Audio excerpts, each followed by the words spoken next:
एक लड़की है, काफी दिनों से वायरल है इंडिया में, खासकर टीवी पे भी वही है, न्यूज़पेपर पे भी वही है,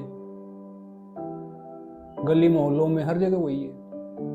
रील्स बनाए जा रहे हैं, मीम्स बनाए जा रहे हैं। उस लड़की का नाम है रिहाना, अमेरिका की रहने वाली है, 36 साल की एज है। 1988 में पैदा हुई थी बारबाडोस, वेस्ट इंडीज में। वेस्ट इंडीज कोई देश नहीं है, ये 13-14 आइलैंड्स को मिला के एक देश बनाया गया है।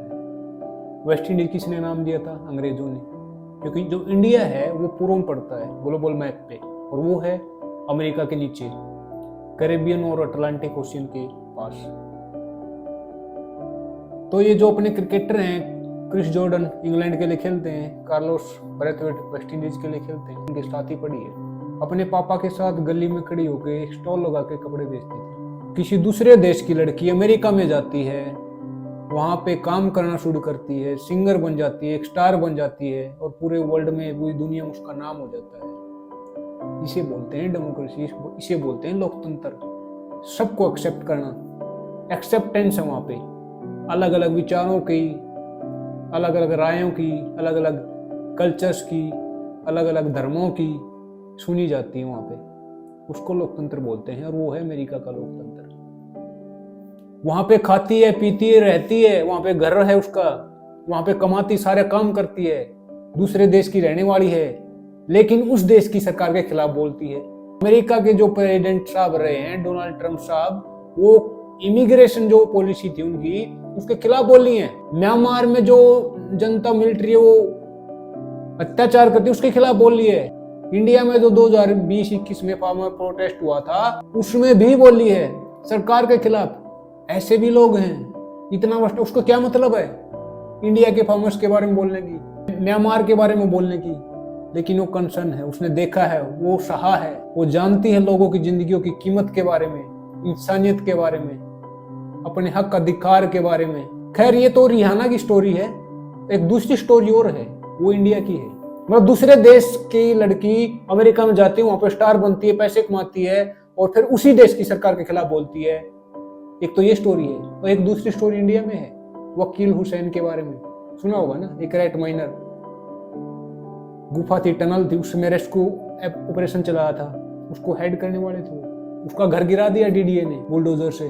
सरकार ने, डीडीए का मतलब सरकार ने, डीडीए होम मिनिस्ट्री के अंडर आती है। हमारे देश का नागरिक है, हमारे देश में घर है, हमारे देश में खाता है, पीता है, टैक्स देता है, हर काम करता है, रेस्क्यू ऑपरेशन चलाता है, बाद में उसका घर गिरा दिया जाता है। चलो ठीक है, इंक्रोचमेंट होता है, मैं भी मानता हूँ कि इंक्रोचमेंट होता है, लेकिन जब हो रहा होता है तो तब ये सिस्टम, ये सरकार, ये प्रशासन कहाँ होता है? ये बुलडोजर कहाँ होता है? राइट नाउ अभी भी दिल्ली में किसी न किसी कोने पे इंक्रोचमेंट हो रहा होगा, नई कॉलोनी बनने की तैयारी हो रही होगी, लोग आके बस रहे होंगे, वहां जमीन पे कब्जा हो रहा होगा, लेकिन अभी कोई ध्यान नहीं। बाद में 20 या 30 साल बाद उन घरों में गिराया जाएगा। तो दो स्टोरियां हैं हमारे सामने। हमारे देश का नागरिक, हम दलितों के साथ क्या करते हैं? ये सिस्टम है, जो पॉलिटिक्स है, सिनेमा या और चीजें हैं। कितने लोग हैं, कितने परिवार हैं? 3-4 हजार परिवार वहीं चला रहे सिस्टम को, हमारे देश को। हमारे देश का जो गरीब है, 80 करोड़ बताया मैंने पीडीएस के थ्रू, मुसलमान, SC ST OBC, एक कलरक की जॉब के लिए मारामारी होती है। आवाज उठाने की तो बात ही दूर कर दो आप। किताबों का नहीं पता है, एजुकेशन का नहीं पता है, हेल्थ केयर का नहीं पता है, कॉन्स्टिट्यूशन का नहीं पता है। ये स्टोरियां हैं दो, एक वकील हुसैन की और एक रिहाना की। ये हमारे लिए सीख है कि डेमोक्रेसी किसको बोलते हैं, लोकतंत्र किसको बोलते हैं। अब हमें डिसाइड करना अमेरिका की तरफ जाना है या फिर पाकिस्तान या अफगानिस्तान। रिहाना, अगर आज रिहाना है तो किसने बनाया? हम उसको फॉलो करते हैं, उसके गाने को सुनते हैं। ऐसे ही हमारे स्टार हैं, बॉलीवुड के हैं, कोई क्रिकेट का, कोई भी है, उनको किसने बनाया? हमने बनाया। हम उसको देखते हैं, फॉलो करते हैं, उसी के कारण वो पैसे कमाता है, स्टार बनता है। तो ये हमारे देश के स्टारों के लिए सीख है कि आप भी पैसे कमाओ, लेकिन अपने देश के लिए बोलो, आवाज उठाओ, गरीबों के लिए बोलो, किसानों, मजदूरों, दलित पिछड़ों के लिए बोलो। गलत है उसके खिलाफ आवाज उठाओ। आपकी क्या राय है कमेंट करके बताइएगा, और इसको फॉलो करो यार।